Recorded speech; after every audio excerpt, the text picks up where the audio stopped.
po mga ma'am sir. Ayan. Dumayo tayo dito sa Sangkintin, Pangasinan. So mango farm yung ating titignan. Sa caretaker naman po wala tayong problema kasi nakausap naman namin. Okay naman sa kanila. Tapos naman na daw po yung usapan nila. So itong mga mangga na to mga ma'am sir, native to. Kalabaw, Kinalabaw. So itong property, ayan, may kapitbahay din po tayo dyan. Ibang property na po yan. Tapos ito, mga mangga na. Banda rito lang. So nag-start tayo dito sa likod. Tapos paharap tayo mga ma'am sir. So lakarin natin. Ang kagandahan po nito mga ma'am sir ay titled property, seller name, pangalan po ng anak niya. Ang napakaganda nito, wala pong extrajudicial. Ayan po yung mga manggang kasama. Yung iba, nasa ano na rin sila, siguro 25 to 30 years old. Tapos yung iba 50 to 20. Ayan. Pero malalaki pa, ay madami pa daw po binubungan ito. Hanggang dun, lahat po ng manggaan na ito, kasama po. May mga 10 years pa lang, 5 years. Ayan. So dito tayo sa likod, sa part po ng bahay po ng caretaker natin. Ayan po yung caretaker natin, yung bahay nila. May power line din po na pagkukunan dito, mga ma'am sir. Ayan o. So pwede siyang paggalagaan po ng kambing din para malinis tong mga damo-damo. Kasi maganda to pag may baka ka kasi sila po yung nagme-maintain. Ayan o. May mga din, pang-asim. Santol, Chico, may iba't iba pong fruit bearing trees. Yung space ng ng mangga, may mga malalapit. Kailangan din ng pruning. May mga pa, guyabano. Ayan po. So, tara po sa harap, mga ma'am sir. Ayan po. Ayun dito tayo sa may malapit nga dito sa kanilang kubo. So, yung 2.7, mga 100 plus daw po ang kasali. Ang tanim na mangga. Ito po yung dinadaanan po ng pero ito may right of way. Makikita natin doon mamaya sa may daan doon. May sarili siyang right of way. Ito po yung mga mangga. Tapos yan maganda kasi may mga rolling type. Hindi po nababa sa lugar na to. Ayan po yung mga mangga. Mga bata pa po dito sa part na to. Mga 15 to 20. Ayan maganda pong gawing makasyonan. Magandang gawing lagaan din ng baka, kambing. Ayan, pwede din po daw sabi nung caretaker na kung wala po tayong caretaker, pwede din daw po sila. Malapit po sa may irigasyon po sa harap. Ang ganda po ng irigasyon nila. So wala daw pong natatamnan ng palay, ito puro manggahan lang. Tara po sa may harap. Ang ganda rin po ito. Mango farm na may iba't ibang fruit bearing trees.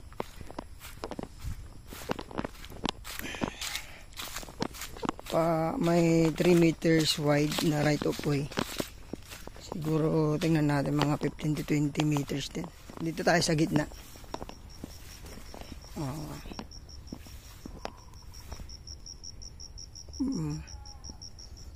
Chico, daming Chico. Tapos daming santol. Yun sabi naman ng caretaker, malinis daw yung 2.7. Pero yun, punta natin para sure tayo mga ma'am sir. Tapos kung ano yung pong ibang detalye, pakibisita po yung aking description box. Doon ko po nilalagay yung mga ibang detalye na hindi ko po nabanggit sa ano na to, sa ating video. Ayan. So ito, may mga duhat. Daming duhat, tapos tawag dito yung nakaupo sa tasa. Kalimutan ko, lagay ko na lang po sa ating description box. Sa search ko muna. Dami po, hindi lang po lilima. So yung buto niyan nasa labas, piniprito. Kawala ata tong baka. Ayun, kawala nga.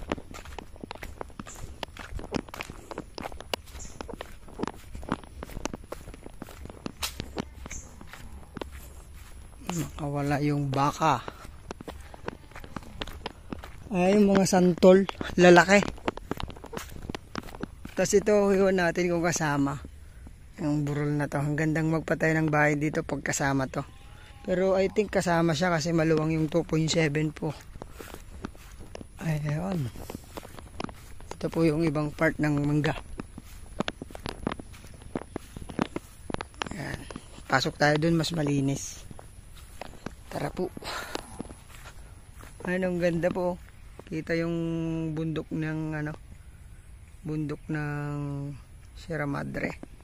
Yan yung aming nagdidepensa ng mga bagyo dito sa bayan ng Umingan, sa Pangasinan. Ayan.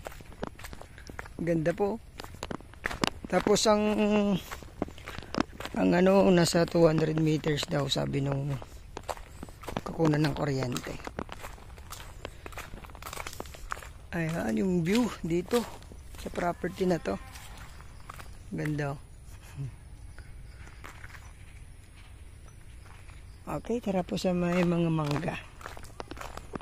Madami, mga 100 plus daw po ito. Yung nakapaloob dito sa 2.7 hectares. Ito po. Ayan, mga mangga nila.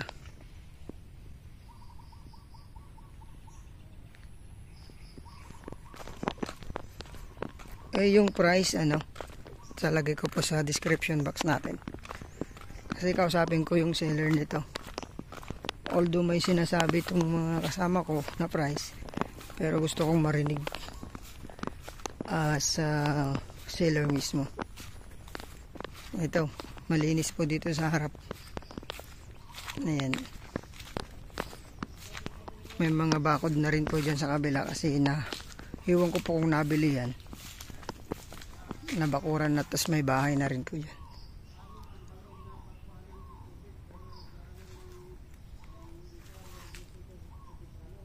Ayan na. Ganda po. Mango farm.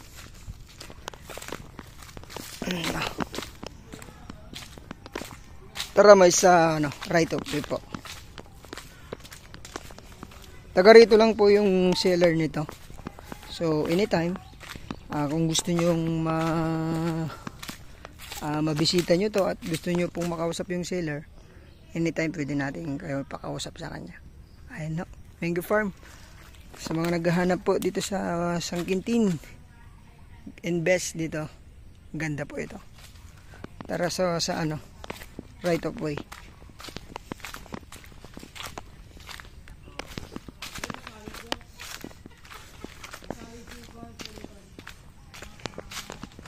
Ito po yung right of way, may gate siya.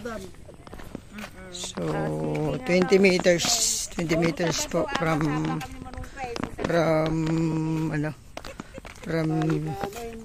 farm to market road. Ayan yung view natin. So tingnan nyo yung irrigation, mga mams. Ito matigas, sa kanya to, sarili niya yung right of way. So ito yung right of way, tapos ito yung farm to market road. Ayan. So from cemented road sa provincial road, mga 1 kilometro lang siya. Pero tignan nyo naman po itong irrigation niya. Ang luwang. Tapos doon, ang ganda. Merong maliit na doon, hinaharang para So, yun yung view natin. Po yung ano, yung mango farm, ang kabuuan po ng property natin. Ayan po, ma'am sir. Sana magustuhan nyo. Yung price, ano, kausapin ko po yung seller nito. Thank you. God bless po sa ating lahat.